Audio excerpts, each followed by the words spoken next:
Good morning, YouTube, and welcome back to the channel outside the target demographic. Today we woke up to snow.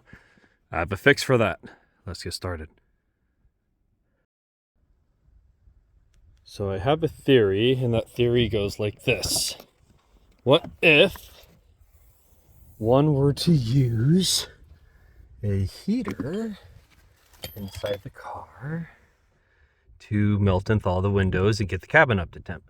To be fair, it's only 32 degrees outside according to my thermometers, but what I'm going to be doing is we're going to set this to 65 and we're going to set it to the highest setting, and I have it on a mechanical timer where it's going to turn off in an hour and a half, I believe.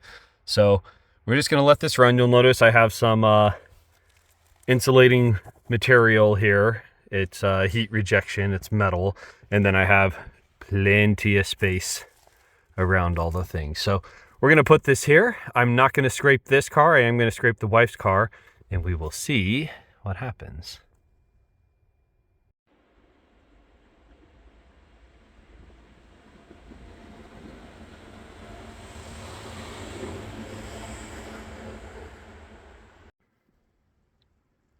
While the wife sleeps, the husband works.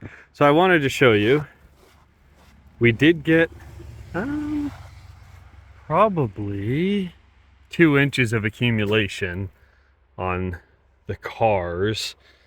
Probably have 4 inches on the ground, but underneath that very low humidity Cleveland, Ohio snow is a layer of ice and frost.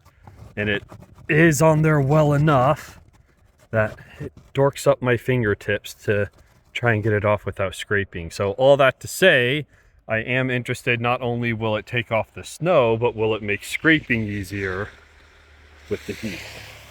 We are a half hour later. And what I can tell so far, every time I open and close the trunk here, the snow gets knocked off, but you can see that the snow is melting off, and even here it just slides off and you have a little bit of water under it. Just off of its own weight, this snow is starting to fall off as well. So this is the thing.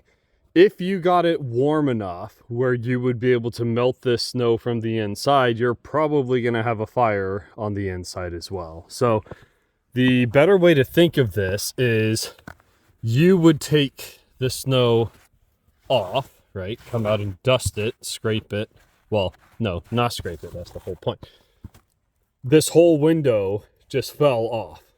I didn't have to get a scraper. I didn't have to spend time scraping or putting a lot of work into it, manual labor in the cold where I'm likely to trip and fall and slip and stuff like that. So if you are older or maybe not in the best of shape, this would be a very easy way to give you a couple of benefits. One, this is going to cost you like 6 cents in electricity because you're not running this all night. You will come out to a fire, so you are not running this all night. But put it on a timer.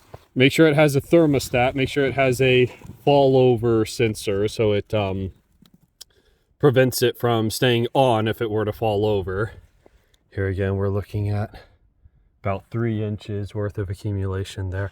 But you don't have to scrape it, which is going to make it faster in the morning. The heater is doing the work so you don't have to. Even when you start driving, your cabin's going to get up to temp within 10 minutes. So it's not going to flash freeze to your car. You don't have to scrape the entire window because the entire window is warm and all that stuff's just going to fall right off. So you're going to have minimal blind spots with no scraping. It's going to be safer for you. It's going to be safer for you, the scraper, and that you won't damage the car, scratch the paint, chip something, fall on your butt, slip on the ice, boo, boo, boo, boo, boo. So the last benefit, of course, is if that heater is 65 degrees in there, which this one isn't yet, but you're going to be entering a substantially warmer car, which is going to make you more comfortable, less fidgety, less distracted while driving in the snow where no one else knows how to drive. So all in all, do take every safety precaution you can. This could very easily go sideways very easily. May not be the best idea for everyone, but if you know that you're going to be getting snow overnight like I did, go ahead and put it on a timer and treat yourself. With a snow broom, I just knocked most of the snow off. No scraping at all. And the windshields are completely free of the scratchy, ouchy bits. So you can already see it is warm enough in there. It is making the snow fall off. So I gave it the worst case scenario. Let's say it's a blizzard or something. I don't have time to be outside in the elements. So run out, turn it on, go back inside, in this case, clearing the driveway. But once you knock all the snow off, and I will say the snow came off quite easily off the roof even, because, you know, heat rises.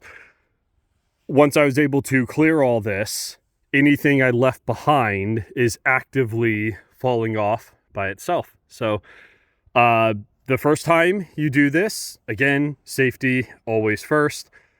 Keep checking on it. I'm out here in the driveway, so it's not like I'm abandoning it and forgetting about it for 2 hours. I have it on a timer. I am out here with it. I can see if something happens. I'm checking on it every 10 minutes, 5 minutes. And to me, the benefits can outweigh the cost, as it were. So I'm going to leave that snow and all there. I'm going to finish the driveway and we will come back to it and see how much more clear the car is. But so far, it may be a little overpowered. I'm using a 1500 watt. I am leaving this snow here just to see what it does, but it will very easily just slick right off. So we're gonna let this sit, and anyways, back to that. Maybe consider getting a 750 watt heater. You will need a smaller gauge extension cord for that, less likely to cause problems. It's a very small cubic footage area inside the car. I think it's 131 cubic feet, so it doesn't take much. This is an hour and a half later, and you'll see it did start melting from the top again where he goes, but this all just slicks right off. Super handy. Let's take a look. It is still on. Again, it was set to 65. So it didn't get it to 65. I wouldn't want it at 65.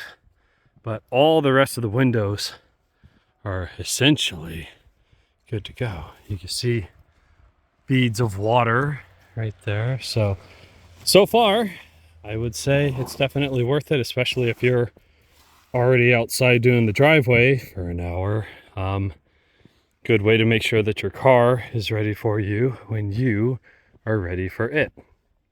So the last thing I have left to do, I'm going to be using a water rubbing alcohol solution on the mirrors, and she'll be ready to get me to work today. So hopefully this was a benefit to some of you out there. I know winter is coming, and comfort and safety are paramount at this point. So why stress yourself when you can let electricity do the work for you? So this is outside the target demographic. I appreciate you guys stopping by. Any questions, comments, concerns you have, leave them in the comments section below, and I'll catch you guys in the next video.